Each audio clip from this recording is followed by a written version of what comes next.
Good evening friends. आज की update कुछ इस प्रकार से। आज हम सबसे पहले शुरुआत करेंगे अपने पड़ोसी देश बांग्लादेश की। बांग्लादेश में रह रही बांग्लादेश की पूर्व प्रधानमंत्री शेख हसीना ने मोहम्मद यूनुस को कड़ी चेतावनी दी है। शेख हसीना ने रविवार को मोहम्मद यूनुस के नेतृत्व वाली अंतिम सरकार पर जमकर निशाना साधा। शेख हसीना ने मोहम्मद यूनुस को स्वार्थी ऋणदाता करार दिया, जिन्होंने सत्ता की अपनी प्यास बुझाने के लिए विदेशी खिलाड़ियों के साथ मिलकर देश के पतन की साजिश रची है। 8 मिनट के वर्चुअल संबोधन में शेख हसीना ने अबू सईद की हत्या पर भी शक जताया, जो एक प्रदर्शनकारी छात्र था जिसकी मौत के बाद छात्रों का आंदोलन हिंसक हो गया था। पिछले साल अगस्त में हिंसक प्रदर्शन के बाद बांग्लादेश से भागकर भारत आने वाली शेख हसीना ने कुछ दिन पहले बांग्लादेश वापस लौटने की कसम खाई थी। उन्हें कहा था यही कारण है कि अल्लाह ने उन्हें जिंदा रखा है।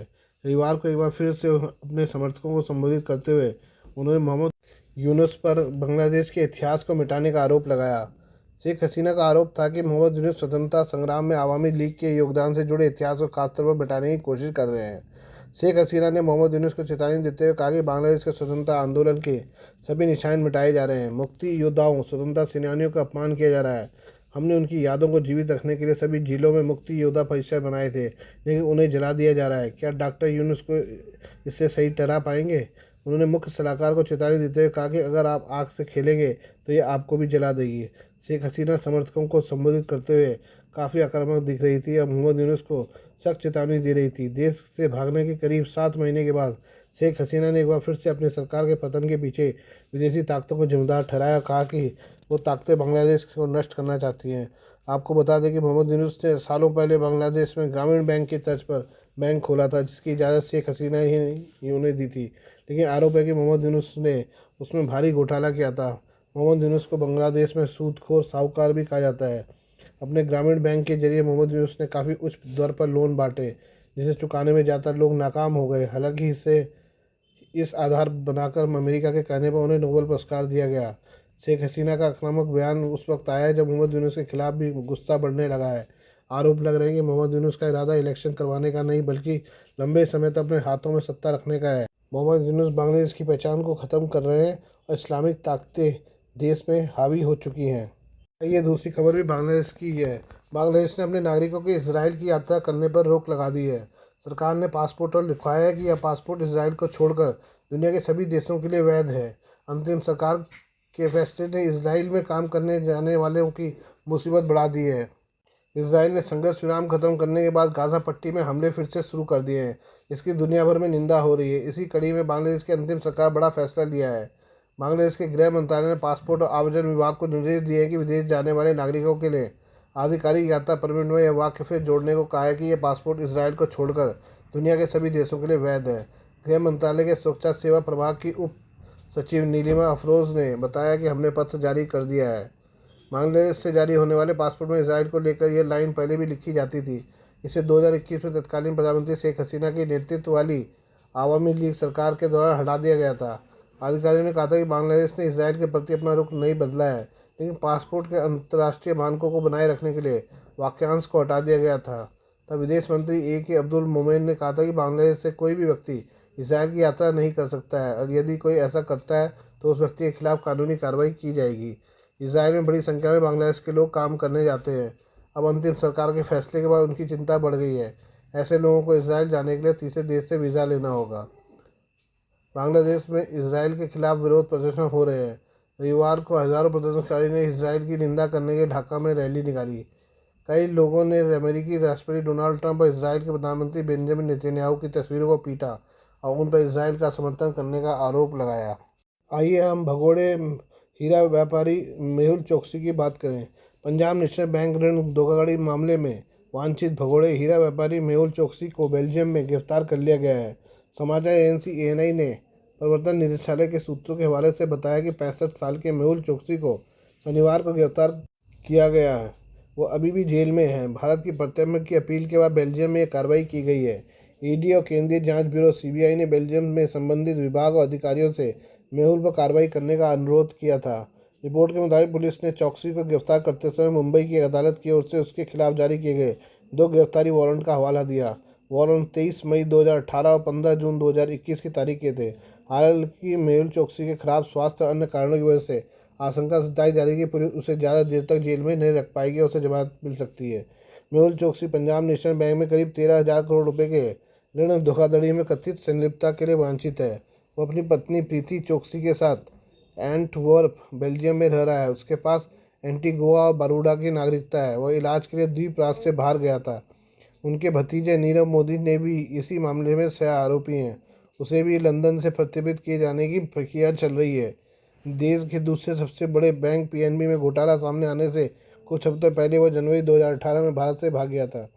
इससे पहले एंटीगुआ बारबुडा के विदेश मंत्री ईपी सेथ ग्रीन ने मेहुल चोकसी को लेकर पूछे गए सवाल पर कहा था कि वह फिलहाल एंटीगुआ बारबुडा में नहीं है और इलाज के लिए विदेश गया हुआ है। वह अभी भी एंटीगुआ बारबुडा का नागरिक है। हमारी और आपकी सरकार मिलकर इस मामले पर काम कर रहे हैं, लेकिन लोकतंत्र में कुछ नियम होते हैं। हमें कानून के शासन का सम्मान करना होगा। मेहुल चोकसी के मामले की कानूनी समीक्षा की जा रही है। तब तक हम इस बारे में कुछ नहीं कह सकते। मेहुल चोकसी, नीरव मोदी, उनके परिवार के सदस्यों, कर्मचारियों, बैंक अधिकारियों और अन्य बस सीबीआई और ईडी ने 2018 में मुंबई में पंजाब नेशनल बैंक की ब्रैंडी हाउस शाखा में कथित ऋण धोखाधड़ी करने के आरोप में मामला दर्ज किया था।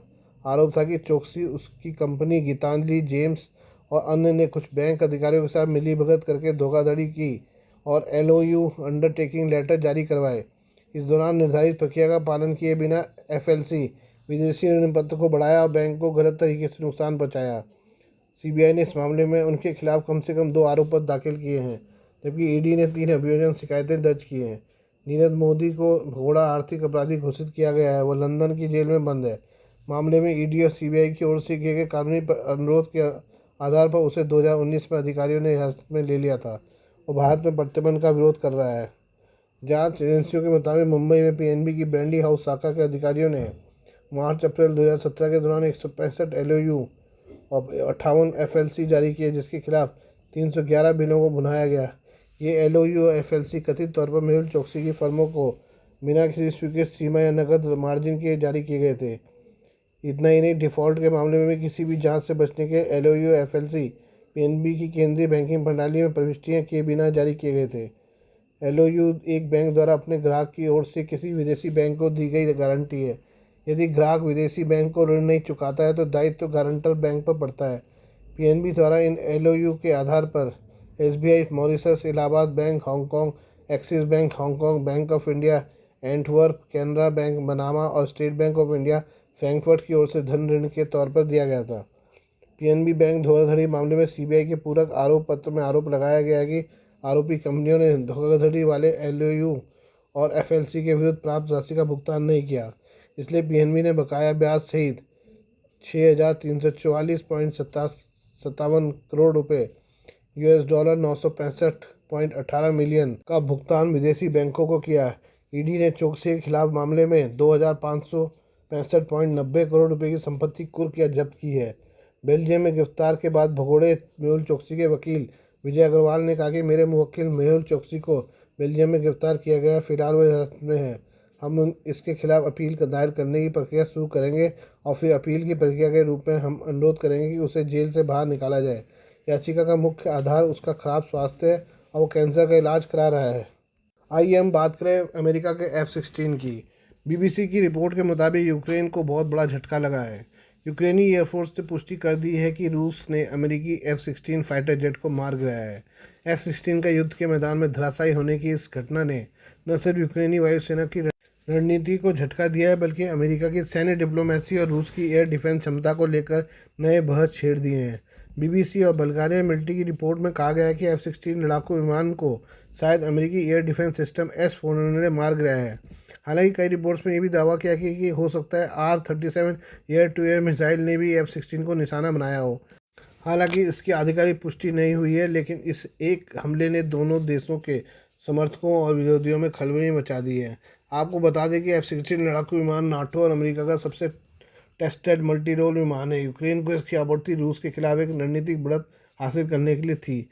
पश्चिमी देशों ने सोचा था कि F-16 के आने से यूक्रेनी वायुसेना रूसी Su-35, Su-34 जैसे विमानों का मुकाबला कर सकेगी, लेकिन युद्ध के मैदान में रूस ने दिखा दिया कि पश्चिमी देश सिर्फ टेक्नोलॉजी के दम पर युद्ध की दिशा को नहीं बदल सकते। रूस ने साबित किया है कि युद्ध के मैदान में हकीकत इस बात पर निर्भर करता है कि देश की रणनीति, इलेक्ट्रॉनिक वॉरफेयर और मिशन का प्लान कितना शानदार है। आपको बता दें कि रूस का S-400 एयर डिफेंस सिस्टम दुनिया के सबसे घातक और सटीक सिस्टम में गिना जाता है। यह सिस्टम 400 किलोमीटर दूर तक के टारगेट को भेज सकता है और साथ ही साथ 80 टारगेट्स को ट्रैक करने में सक्षम है। इसमें इस्तेमाल की जाने वाली मिसाइलें F-16 जैसे फाइटर जेट्स के लिए गंभीर खतरा है, खासतौर पर तब जब वे रूसी रडार रेंज के भीतर आ जाते हैं। भारत भी S-400 एयर डिफेंस सिस्टम का इस्तेमाल करता है। भारत और रूस के बीच हुए करार ने अमेरिका को गुस्से में भर दिया था और भारत के खिलाफ प्रतिबंध लगाने की धमकी दी थी। हालांकि भारत अपने फैसले पर कायम रहा। भारत ने S-400 मिसाइल सिस्टम को किसी चीनी हमले को काउंटर करने के लिए LAC के पास तैनात कर रखा है। दूसरा संभावित हथियार है R-37M के होने की संभावना है। इसे आमतौर पर रूस के Su-35 और MiG-31 फाइटर्स से लॉन्च किया जाता है। इसकी रेंज 300 से 400 किलोमीटर तक मानी जाती है और यह मैक 6 की रफ्तार से उड़ता है। यह विशेष रूप से आवाक्स टैंकर और फाइटर जेट जैसे हाई वैल्यू टारगेट्स को गिराने के लिए डिज़ाइन किया गया है। यदि F-16 को R-37M से मारा गया है तो ये इस बात का संकेत है कि रूस अब यूक्रेनी एयर स्पेस पर न सिर्फ डिफेंसिव बल्कि ऑफेंसिव पकड़ बना रहा है। F-16 का गिरना उन देशों के लिए भी बड़ा संकेत है जो अमेरिकी हथियारों में भरोसा कर रहे हैं, जैसे भारत, मिस्र या इंडोनेशिया। यह घटना बताती है कि महंगे हथियार ही काफ़ी नहीं, सही रणनीति, सपोर्ट सिस्टम और जियो पॉलिटिकल प्लानिंग भी जरूरी है। Please do like, share and subscribe this channel of my news, views and analysis by Prakash.